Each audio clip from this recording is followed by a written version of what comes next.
Shalom, shalom, tengan todos ustedes un gran día. Nuevamente, su amigo Joseph, desde la comunidad Menora, en Santa Cruz de la Sierra, Bolivia, esta vez para presentarles la serie que tú y yo la llamamos Fundamentos de la Fe Hebrea, pero en su número 12. Sí, en la 12ª clase, o sea, imagínense. Ahora, con el tema del Satán, hemos tenido 2 clases anteriores. Esta sería la tercera, pero va a haber una cuarta y última. Así que le vamos anticipando. Esta es la mejor de todas las clases. ¿Saben por qué? Porque entre la Biblia hebrea y el Keter, ¿no?, mal llamado Nuevo Testamento, entre ellos dos hay un periodo que se le ha llamado el periodo de los 400 años de silencio. Pero esto es mentira porque hubo mucha literatura ahí. Y tan importante fue esa literatura que influyó en la literatura del Keter, la que hoy en día nosotros le llamamos Nuevo Testamento, de muy mala forma porque no es nuevo tampoco. No hay ni un antiguo para que haya un nuevo. La palabra del Eterno es esa, eterna. Entonces, para que se vaya entendiendo este pequeño preámbulo, lo que vamos a mostrar es cómo se construyó la figura del Satán. ¿Acaso hay un solo Satán? ¿O hay varios? Vamos a llamarlo Satanes. En este caso, por favor, permítame la palabra. ¿Hay muchos Satán o Satanes o hay uno solo? Y la respuesta es que habían muchos. Muchos, están escuchando, y tenían muchos nombres. Sí, tenían muchos nombres. Aquí se trabaja, mis estimados, con las evidencias. Aquí no se interpreta. Estos enfoques dentro de la serie Fundamentos de la Fe Hebrea no son enfoques netamente teológicos, son teológicos académicos, precisamente para despaganizarnos y que nosotros entendamos estos enfoques fuera de la Biblia, para que entendamos cómo aparece la literatura dentro de la Biblia. Por eso se le dice enfoques intrabíblicos y enfoques extrabíblicos. Nosotros vamos a estudiar el pensamiento de un tiempo.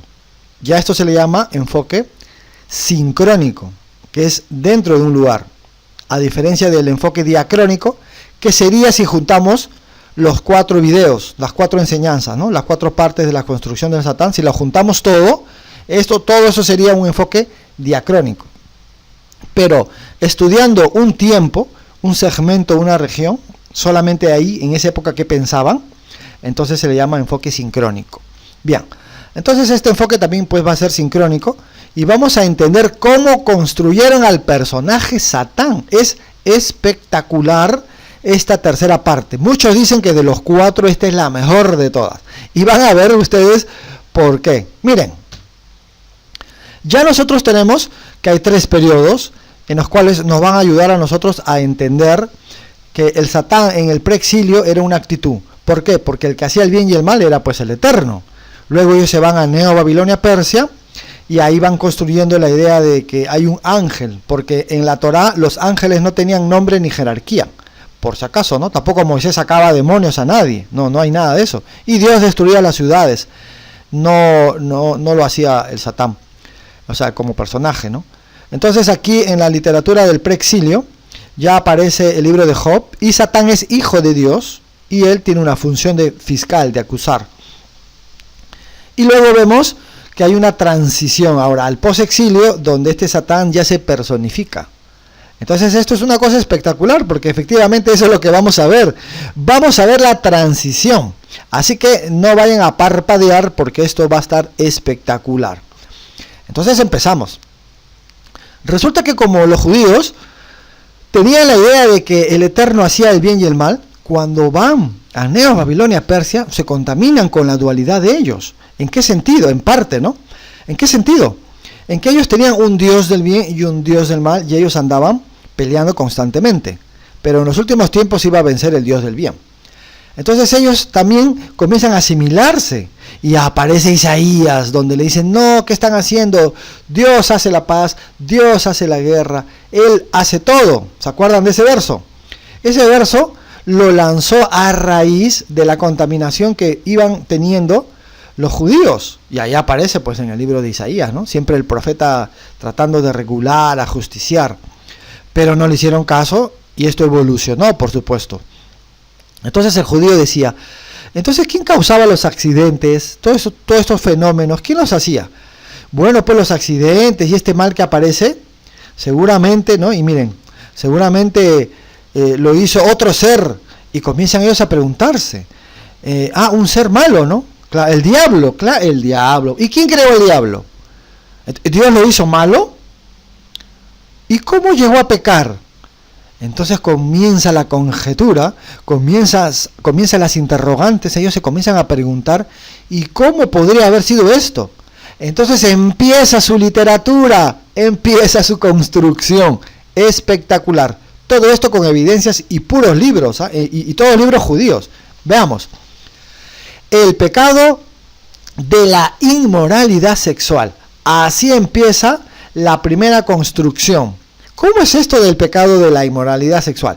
Siempre los judíos, para tener una ideología o un dogma, una doctrina, buscan en la Biblia y de ahí sacan toda esa información. Mira, aquí encontramos algo. Entonces de aquí puede haber pasado esto, de aquí puede pasar lo otro. Eso se llama relecturas y eso lo hacían, eso era normal. Así como la relectura de Isaías 53 con respecto al Mesías. ¿Me dejo entender? Eso, Isaías tenía su contexto. Pero también cuando uno lo lee, lo estudia, aparece ahí como un Mesías, ¿verdad? Entonces, y sufriente, ¿no? Como tú y yo ya lo entendemos. Eso lo vamos a ver más adelante. Entonces ellos miran, ¿no? Miran y sacan una teología, ¿no? Llamados relecturas.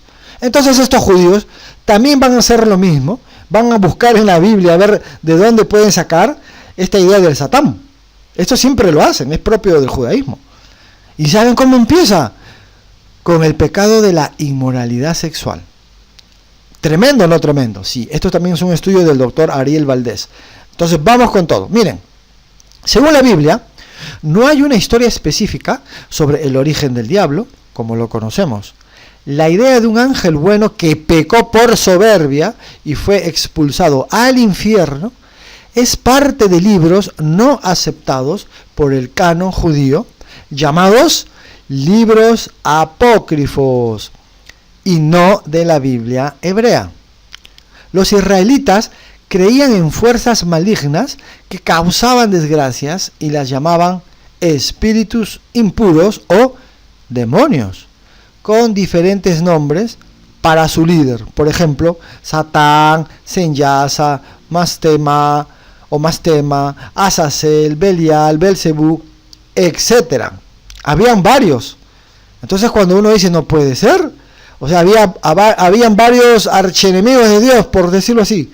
Sí, señores, habían varios. Y vamos a presentar precisamente la bibliografía, vamos a presentar las evidencias, las fuentes, porque aquí se habla con fuentes, con evidencias, no se interpreta. Entonces, vámonos. Dice, antes los judíos aceptaban la existencia de demonios sin cuestionar su origen venido de Persia, porque la angelología y la demonología viene de la doctrina persa y de su zoroastrismo, de su mazdeísmo. De ahí viene. Ellos estuvieron allá y cuando regresan ya los ángeles tienen nombre. ¿Por qué creen que en la Torá no aparecen los ángeles con nombre ni jerarquía? ¿Por qué? ¿Se han preguntado alguna vez? Claro, ¿por qué nadie te enseña a entender la Biblia por dentro? Nadie te enseña a entender la Biblia por fuera, sino por dentro. Y te han dicho que te lo creas todo literalmente, cuando son muchas construcciones literarias. Acá lo importante es que se enseñe y se aplique un comportamiento ético. Eso es lo más importante. Entonces la Torá hace eso. La Torá aplica comportamientos éticos, ¿no? Vivir con reglas. Eso es la Torá en sí. El resto es literatura judía. Miren, pero cuando los griegos invadieron, trajeron su creencia de que los demonios eran casi divinos. Esto hizo que los judíos se preguntaran si los demonios también eran semidivinos, pero concluyeron que no, que solo Dios era supremo. Sin embargo, esto llevó a otra pregunta. ¿Cómo pudo el Eterno crear seres malvados si todo lo que creó era bueno, según Génesis, ¿no? Todo lo hizo Tov, todo lo hizo bueno, y vio que el día era bueno, y todo era bueno. Entonces, ¿cómo hizo el mal si todo lo hizo bueno? La respuesta fue que Dios los creó buenos, sí, como ángeles, pero ellos eligieron pecar y volverse malos. Entonces uno dice, entonces los ángeles tienen libre albedrío, pero a mí me dijeron que no tenían libre albedrío. ¿Cómo es posible que ahora sí tienen libre albedrío? ¿Para qué los judíos ahora le crean a los ángeles libre albedrío? ¿Para qué? Precisamente para esta construcción, pues. Pero tú y yo sabemos que los ángeles, hoy en día se nos enseña que no tienen libre albedrío. Ellos siempre hacen el bien y hacen siempre una labor desprendida, son como una emanación del Eterno. Pero seguimos, miren. Después de aceptar que los demonios fueron criaturas del Eterno, que se volvieron malvados por elección propia, o sea, por libre albedrío, surgió la pregunta, ¿y qué pecado cometieron para volverse malos? Interesante, ¿verdad?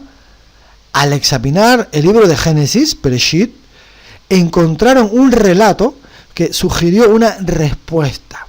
Entonces ellos se van a leer Génesis, el capítulo 6.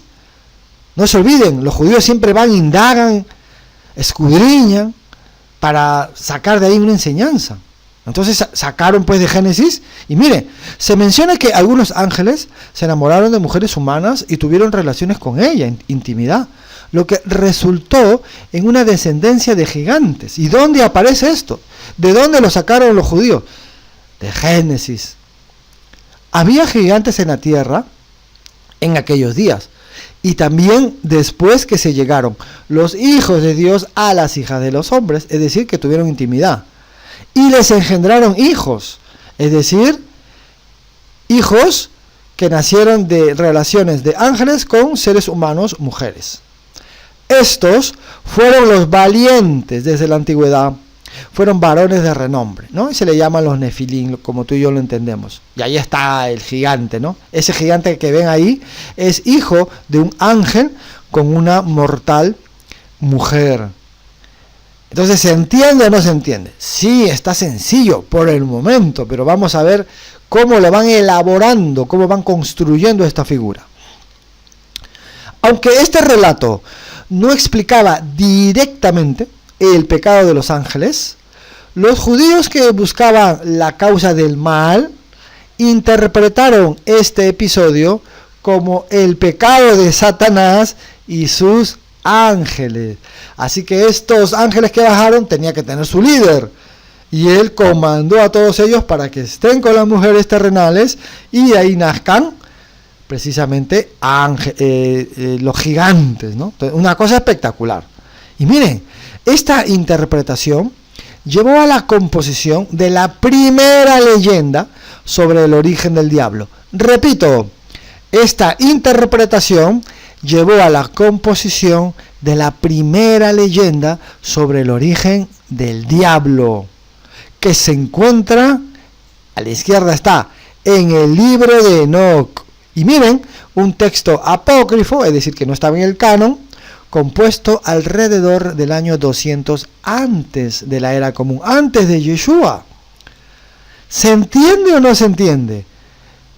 ¡Ey! ¿Quién hace el mal? Bueno, pues Dios lo hizo todo bueno.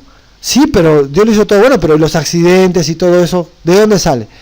Ah, mira, si nosotros escudriñamos ahí en la Biblia, nos vamos a dar cuenta de que es porque los hijos de los hombres, en este caso las mujeres, tuvieron intimidad con los ángeles, y salen pues los gigantes, y de estos gigantes sale una evolución. A ellos son los que lo causan. No puede ser, sí, y ahí aparece la primera construcción. Lo que a mí me importa, lo que a mí me interesa que ustedes puedan captar es el año, y que esta es la primera construcción. ¿Dónde aparece esto?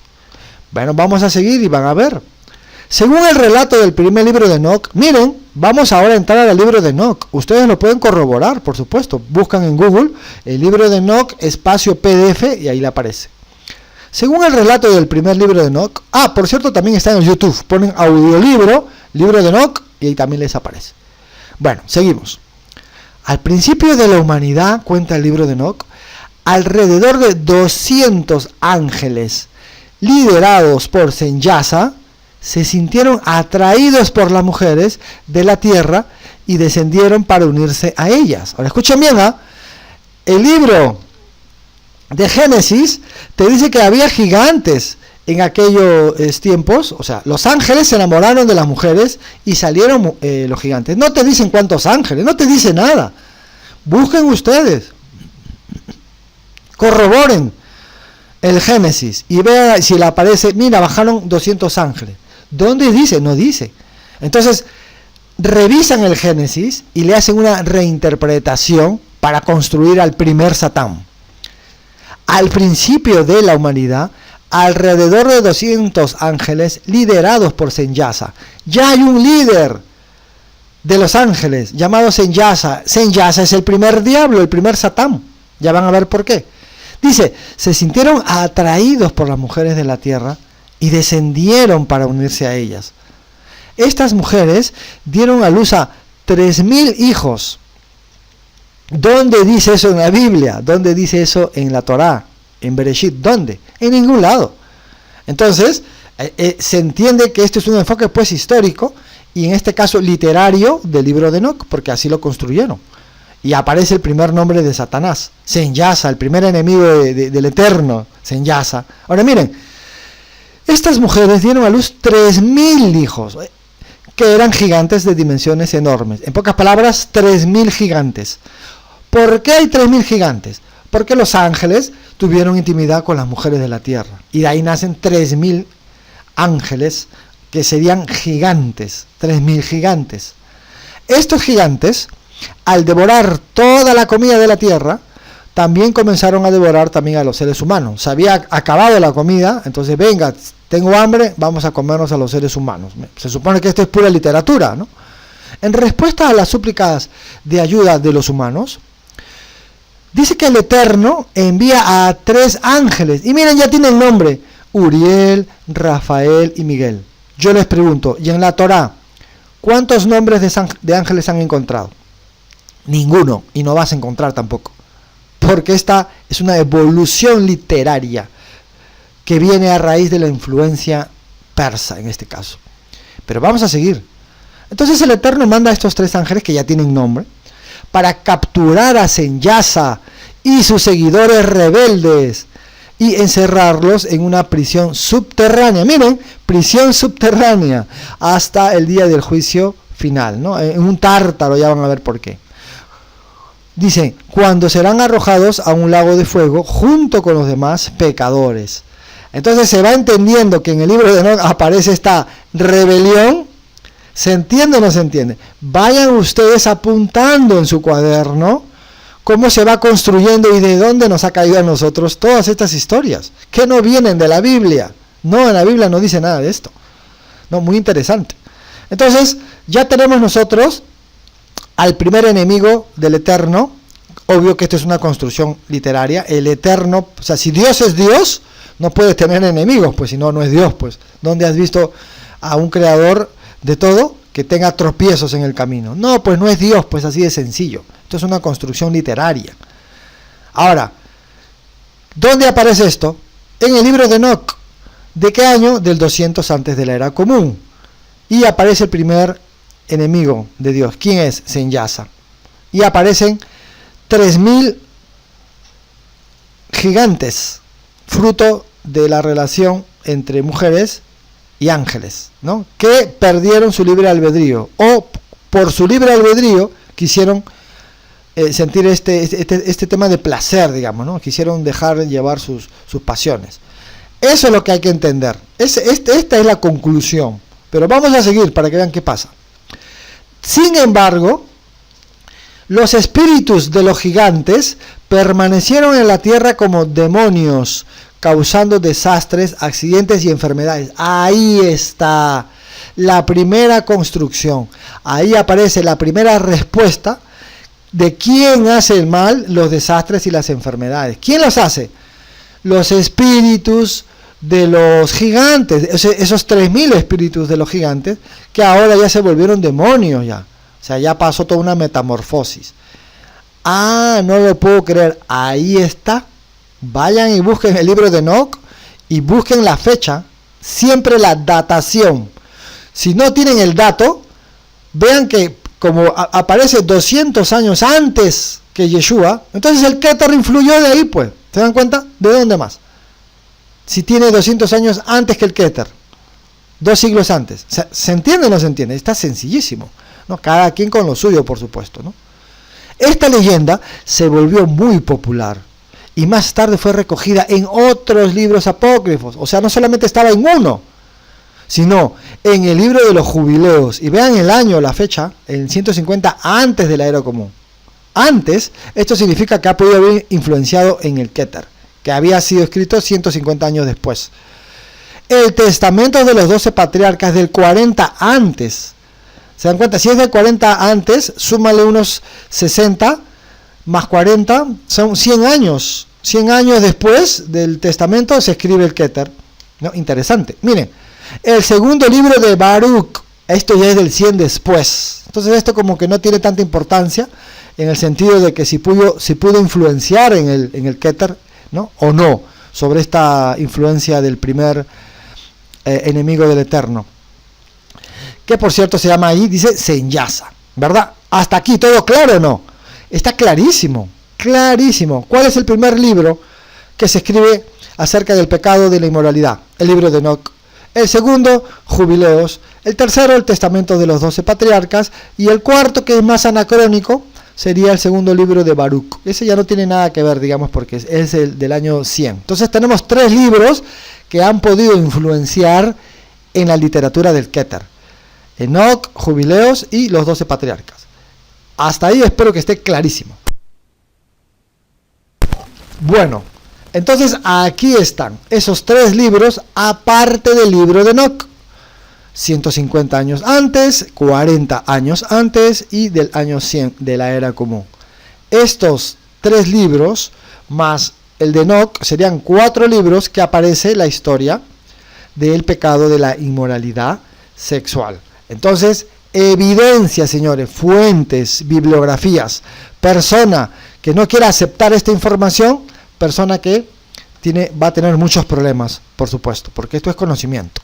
Entonces, en este enfoque histórico y literario, seguimos avanzando, porque este es el primer, escúcheme bien, la primera construcción, la primera elaboración del enemigo de Dios. Y luego aparece una segunda, el pecado de la envidia. ¿Cómo es esto? El pecado de la inmoralidad sexual y luego de la envidia. ¿Y qué pasa aquí? Es que no cuadraba bien la construcción de Senyasa y la inmoralidad sexual, no cuadraba bien con quien hace el mal.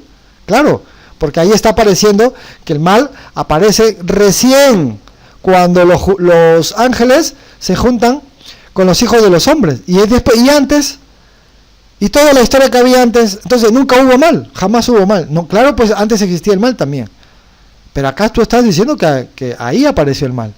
Sí, pues tienes razón, no cuadra históricamente, ¿verdad? No cuadra, pues tiene que haber sido antes, pues. Oh, ahora ya entiendo. Bueno, pues, ¿qué tal si volvemos a revisar la Biblia y volvemos a construir ahora quién hace el mal y cuál fue su pecado? Excelente, dicen los judíos. Entonces hay que revisar el tema de la envidia. Miren, Proverbios 27:4. Cruel es la furia y arrolladora la ira, pero ¿quién puede enfrentarse a la envidia? O sea, que fuertísimo ese pecado. Otro, Proverbios 14:30. El corazón tranquilo da vida al cuerpo, pero la envidia corroe los huesos. No puede ser, o sea que la envidia es un pecado fuertísimo. Y terminando, ellos también se ponen a revisar Job 5:2. El resentimiento mata a los necios. La envidia mata a los insensatos. No, dicen ellos, tremendo. Aquí está la solución. Y miren a la izquierda.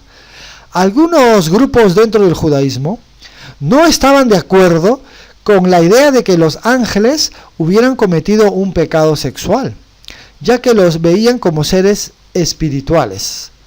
En su lugar, sugirieron que el pecado más adecuado para ellos sería la envidia, basándose en enseñanzas judías que consideraban la envidia como un pecado gravísimo y muy difícil de controlar. Ya lo hemos evidenciado a la derecha, ¿no? De dónde sale esta nueva forma de pensar. Así surgió una segunda versión sobre la caída de los ángeles, en la que se propone que su pecado fue la envidia. Esta versión se encuentra en un libro apócrifo llamado La vida de Adán y Eva, que fue escrito alrededor del año 100 antes de la era común. Entonces el más antiguo es el de Enoc, que es del 200 antes de la era común. El de Jubileos es del 150. El de los 12 patriarcas del 40. Y ya después del 100 ya aparece a Baruch. Pero vean ustedes, la vida de Adán y Eva es del 100 antes. Y ahora vean ustedes, si es del año 100 antes de Yeshua, y las primeras construcciones de la Torá pueden estar entre el 40 y el 60, entre esos dos, suma pues 100 más 40 y 60, serían 150 años aproximadamente. 150 años estaba esta versión. ¿Se entiende o no se entiende? Está clarísimo, clarísimo. Pero vamos a seguir leyendo. Según esta nueva versión, cuando Dios creó al hombre a su imagen, convocó a los ángeles y les pidió que adoraran la imagen divina en Adán. El arcángel Miguel y sus seguidores obedecieron, pero Satanás y sus seguidores se negaron por envidia y celos. ¿Cómo es eso, no? Imagínense, el Eterno le dice, miren, aquí está mi nueva creación, adórenlo, porque adorarlos a ellos es adorarme a mí, adoren mi creación. Y todos los ángeles se pusieron a adorar, Miguel y todos ellos.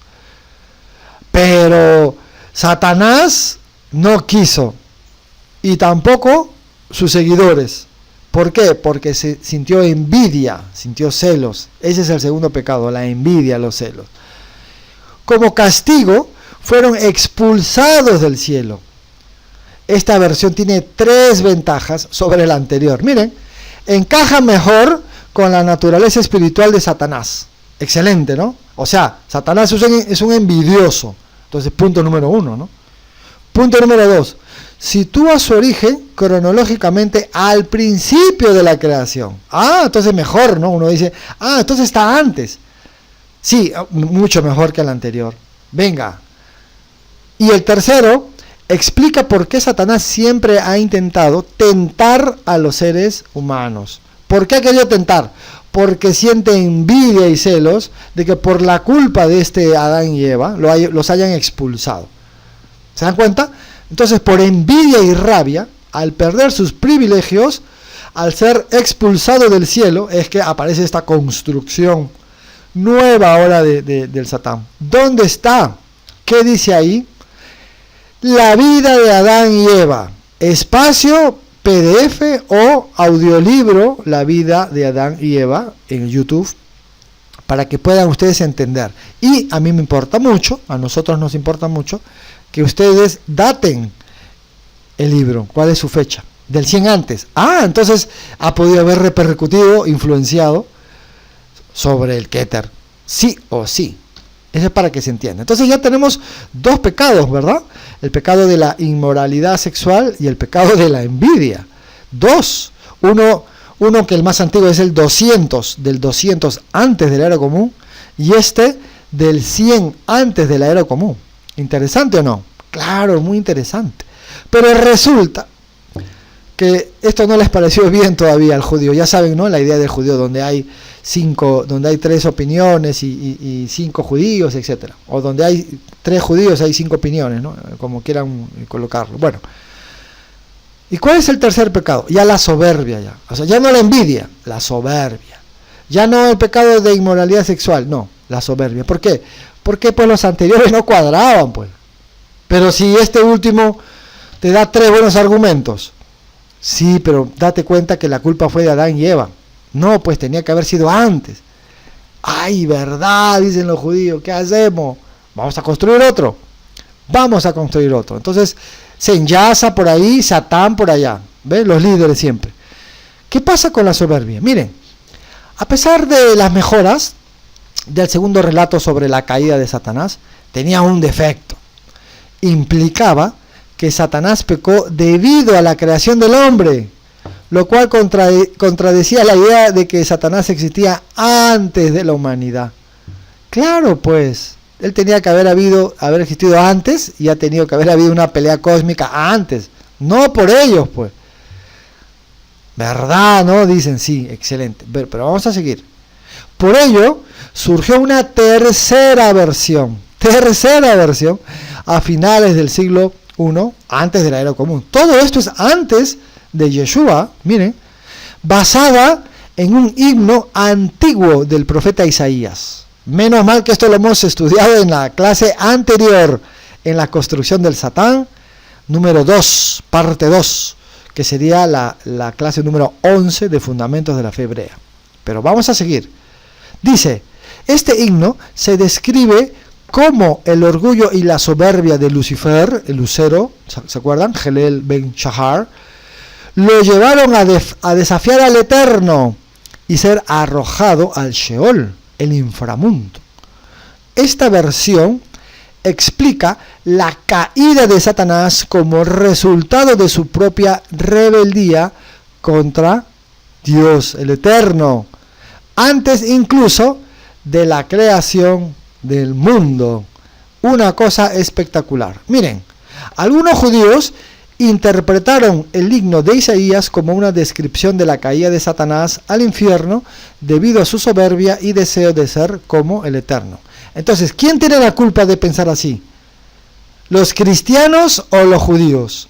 Los judíos tienen la culpa. Y nosotros, algunos en un estado de ignorancia, echándole la culpa al cristianismo, ¿verdad? Pero ya sabemos que no es así.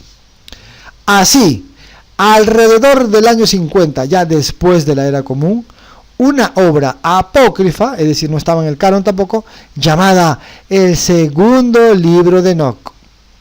Ahí está, el capítulo 11, verso 39, incluyó esta nueva versión del origen de Satanás. Sin embargo, los estudiosos modernos enseñan que este himno no se refiere a la caída de Satanás, pues obvio, sino que celebra la muerte de un rey de Babilonia arrogante y vanidoso, que esto ya lo hemos enseñado en Isaías 14, en la clase anterior. Pero vean ustedes una cosa espectacular. Entonces Isaías lo llama lucero de la mañana, ¿no? Helel ben Shahar, ya lo explicamos, pero de manera sarcástica. ¿Se acuerdan la sátira? Comparándolo con la estrella de la mañana, y señala su destino en el Sheol como cualquier mortal. La confusión llevó a pensar que Lucero era el nombre del diablo, y en latín Lucero se traduce como Lucifer, lo que resultó en un uso, o en el uso erróneo de este nombre para Satanás a lo largo de los siglos. Una cosa espectacular, aunque usted no lo crea, de Ripley. Entonces, ¿qué les parece si nos quedamos con una breve conclusión para avanzar? Queda todavía unas pocas diapositivas, pero esta es la parte principal. Miren, a fines del siglo I, antes de la era común, antes de Yeshua, 100 años antes, entonces circulaban entre los judíos 3 versiones sobre el origen de Satanás. Primero, a la izquierda, la del pecado sexual, del libro de Enoc del 200 antes de la era común. Sin embargo, ninguna de ellas quedó registrada en la Biblia hebrea. ¿Cuál es la otra? El pecado de la envidia, de la vida de Adán y Eva, afuera del paraíso, del año 100 antes de la era común. Y el pecado de la soberbia, del libro de Enoc del 50, después de la era común. Ahora vean ustedes. Sin embargo, ninguna quedó registrada en la Biblia hebrea. O sea, en el Tanakh no aparece 200 ángeles con 3000 gigantes, no aparece. Tampoco aparece el pecado de la envidia, acerca de, miren, adoren a Adán y Eva, que es mi creación. No, dice Satanás. No aparece tampoco eso. Y peor aún, el pecado de la soberbia, porque viene del 50, después de la era común, y ya estaba de alguna manera, había ya un protocanon o un precanon hebreo, ¿no? Por supuesto. Entonces lo que tienen que hacer cada uno de ustedes es comprarse estos libros, o leerlos de manera electrónica. Ustedes tienen el poder en sus manos para ser convencidos de que así se construyó la figura del Satán. Esta información, este enfoque no es teológico, no es religioso, es académico, es histórico. Por eso es que es muy diferente el enfoque. Estamos estudiando la Biblia por fuera para entenderla por dentro. De eso se trata. Bueno, pregunta. Entonces, el mal llamado Nuevo Testamento, el Keter, ¿no? Los escritos de los primeros discípulos, el Código Real, el Pacto Renovado, ¿con qué pecado se quedó? Ya sé, el pecado sexual. No, el pecado de la envidia o el pecado de la soberbia. ¿Con cuál de los tres se quedó? Bueno, pues la respuesta sería con el pecado sexual del libro de Enoc del año 200 antes de la era común, el primer libro. Bueno, entonces, si ya tenemos la respuesta, lo que tenemos que hacer ahora es evidenciar dónde están estos dos pasajes donde se dice que el pecado fue de la inmoralidad sexual. El libro de Judas del año 90 después de la era común. Escuchen bien, 90, suma 200 más 90, 290, sí, señores, no necesitamos ser sabios de la matemática. Judas 1:6.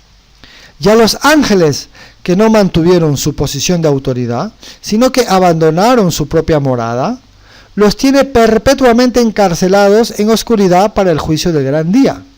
Así también Sodoma y Gomorra y las ciudades vecinas son puestas como escarmiento, al sufrir el castigo de un fuego eterno. ¿Por qué? Por haber practicado, como aquellos, la inmoralidad sexual y vicios contra la naturaleza. El libro de Judas fue el influenciado y el ganador del premio de cuál fue el primer pecado de la construcción del primer enemigo de Dios, entre comillas, porque el Eterno no tiene enemigos, sino que ¿quién hizo el mal? ¿Por qué aparecen los accidentes? ¿Qué pasa con los desastres? Aquí está. Judas en el Keter fue influenciado de Enoc, el primer libro, del 200 antes de la era común. Pero también hay otro. Sí, señores, segunda de Pedro, del 125 después de la era común. 200 más 125, 325. 3 siglos o 4 siglos. Segunda de Pedro dice, pues si Dios no perdonó a los ángeles que pecaron, está hablando precisamente del libro de Enoc, ¿ve? Sino que precipitándolos en los abismos tenebrosos del Tártaro, ¿ve? Ya le puso el nombre del Tártaro, los entregó para ser custodiados hasta el juicio, ¿ve? Otra vez, copy-paste, copiar y pegar del libro de Enoc. Lo hizo Judas y también lo está haciendo Pedro. No perdonó, dice, al antiguo mundo, aunque preservó a Noé, heraldo de la justicia, y a otros 7, cuando hizo venir el diluvio sobre un mundo de impíos. Miren, qué interesante, ¿no? Pero si esto es espectacular, y dice Yeshua, y la verdad os hará libres. Conclusiones finales, y vean ustedes, todos estos personajes que van a ver ustedes, en estos libros y otros, miren, todos se fusionaron ahora, y todos pasaron a tener un solo nombre, el diablo o el Satanás del Keter. Satán, que es en hebreo, y diablo, que ahora vamos a ver que viene de diabolos, del griego, y diabolus, del latín. Todos estos se fusionaron. Satán, Senyasa, Azazel, Belial, Mastema, Belzebú, todos estos 6 se hicieron uno solo, el diablo. Es como si juntaran los peores enemigos de DC Comics con Marvel, así, y se hacen uno solo. Y ahí tienen ustedes la bibliografía o los pasajes bíblicos, para que lo puedan corroborar, que efectivamente aparecen estos nombres y su rebeldía. Y todos son el diablito, el chapulín colorado, como dicen ahí, ¿no? Miren a la izquierda, se parece o no al personaje, con sus antenitas de velín y todo. Entonces, espero que esto se haya entendido, mis estimados. Uno dirá, oye, ¿y así se construyó entonces este ser rojito con cachito? Sí, los cuernos del griego Pan, el tridente del dios Poseidón, la barba del dios egipcio Bes, el color rojo viene de Set, la cola del dragón, la pata de cabra del dios romano Fauno, y así, muchos más, ¿no? La pata de gallo de los seres fantásticos judíos Shedim, porque también los judíos también tienen sus historias, ¿no? Pero la pregunta siempre fue, ¿no? ¿Verdaderamente quién tentó al diablo a sublevarse? ¿Quién? No, su libre albedrío, pero no tienen libre albedrío, pues. Los ángeles no tienen libre albedrío. Si no tienen libre albedrío, entonces ¿cómo se rebeló? Entonces no lo vamos a resolver nunca.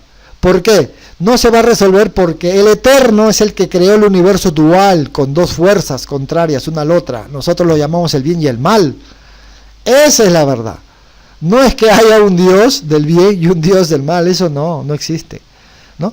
Precisamente el mundo judío evoluciona todas las culturas y dicen, no, hay un solo Dios, no se le adora y no es corpóreo, como lo hacen los dioses paganos en la naturaleza, no. Solo tenemos que adorar a un solo Dios. Él no tiene imagen, no son varios. No es corpóreo, no se adora a la naturaleza, sino al creador de la naturaleza. A él se le agradece por todo, ¿no? Por todas las sensaciones hermosas que venimos aquí a experimentar, a sentir, etcétera, etcétera, etcétera, porque también divulgamos, damos conocimiento, y eso es lo más hermoso, que hemos venido a ascender, entonces cada vez somos menos ignorantes, ¿no? Esa es un poco la idea. ¿De dónde viene entonces el diablo? La unión de todos estos, ¿de dónde viene? Miren, diablo es igual a día más bolos. ¿Se acuerdan? Diálogo, día es a través y logos palabra. Un diálogo es hablar a través de las palabras. Acá diablo, miren lo que dice. La palabra día significa a través de. Y bolos es tirar o arrojar. Y se entiende como tirar mentiras o tirar unas personas contra otras. El que separa o divide. ¿Me dejo entender? De ahí viene la palabra diablo, del griego diabolos. Miren, la palabra Satán está en hebreo, así como diabolos en griego, y diabolus en latín, y diablo en español. Transliteración lingüística. Se usa en singular. ¿Por qué? Porque ahora es un sustantivo. Hay un solo diablo, no hay dos diablos, no, hay uno. Entonces es un nombre personal, diablo, una persona. No se le atribuye enfermedades, sino tentaciones. Y su ámbito es el moral. Entonces no existe posesiones diabólicas, existe posesiones demoníacas, digamos, ¿no? Que por cierto tampoco existe eso, sino que se lo decimos para que se entienda. Y el diablo es el que se encarga de tentarnos. El diablo no se te mete, digamos, ¿no? Sino que se encarga de tentarnos. Lo que se te meten, se nos ha enseñado de manera literaria, son los demonios, que vamos a ver más adelante, que tampoco existen.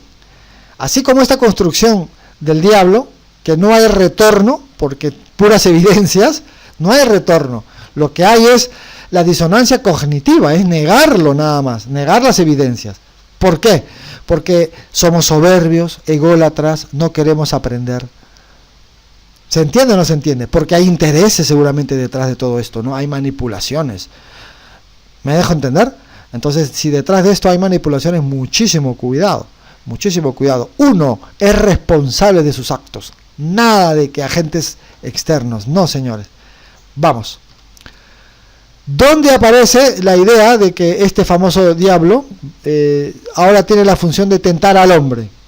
Que se parece, si ustedes se dan cuenta, al libro de Adán y Eva, ¿se acuerdan? ¿No? Aquí miren, vamos a retornarlo para que ustedes mismos lo corroboren. Miren, el arcángel Miguel y sus seguidores obedecieron a adorar a Adán y Eva porque era la imagen del Eterno, pero Satanás y sus seguidores se negaron por envidia y celos. Y miren lo que dice al final. Así se explica por qué Satanás siempre está intentando tentar a los seres humanos, por envidia y rabia al perder sus privilegios por no adorar a Adán y Eva, y por eso lo expulsaron. ¿Se entiende o no se entiende? Una cosa espectacular, ¿no? Entonces vamos a leer. Entonces, Mateo 4.1, ¿no? Entonces Yeshua fue llevado por el Espíritu al desierto. ¿Para qué? Para ser tentado por el diablo. Interesante, ¿no? Esta influencia. Juan 13.2. Y cuando cenaban, como el diablo ya había puesto en el corazón de Judas Iscariote, hijo de Simón, que le entregase, o sea, él tenía que entregar a Yeshua. Entonces, ¿quién pone esto? ¿Quién lo tentó? ¿Quién pone todo esto en el corazón? El diablo. Mateo 13, respondiendo él les dijo, el que siembra la buena semilla es el Hijo del Hombre. El campo es el mundo, la buena semilla son los hijos del reino, las cizañas son los hijos del malo, el enemigo que la sembró es el diablo. Él siembra cizaña, él tienta. ¿Se entiende o no? La siega es el fin del siglo y los segadores son los ángeles. Juan 8:44. Vosotros sois de vuestro padre el diablo. ¿Por qué? Porque los deseos de vuestro padre queréis hacer. ¿Ve? Él te mete ahí deseos, te tienta. Esta nueva construcción de Satán del Keter. Él ha sido homicida desde el principio y no ha permanecido en la verdad, porque no hay verdad en él. Cuando habla mentira, de suyo habla, porque es mentiroso y padre de mentira. Primera de Juan 3:8. El que practica el pecado, ese es del diablo. ¿Ve? Él te enseña a desviarte del camino, te tienta, porque el diablo peca desde el principio. Para esto apareció el Hijo de Dios, del Eterno, para deshacer las obras del diablo. Bien, entonces, que el Eterno los bendiga, y ya saben ustedes, uno es responsable de sus actos, nadie más. Así que no te dejes manipular ni influenciar por personas que lo que pueden buscar de ti quizás sea algún bien o algún interés personal. Es el Eterno el que crea el bien y el mal, y es al Eterno al único que tenemos que pedirle y adorarle a Él. No hay que orar, Padre, líbrame de las tentaciones. No, Señor, vaya, usted estudie Torah, haga que su conciencia se eleve más para que haga el bien con entendimiento. Esto nos va a ayudar.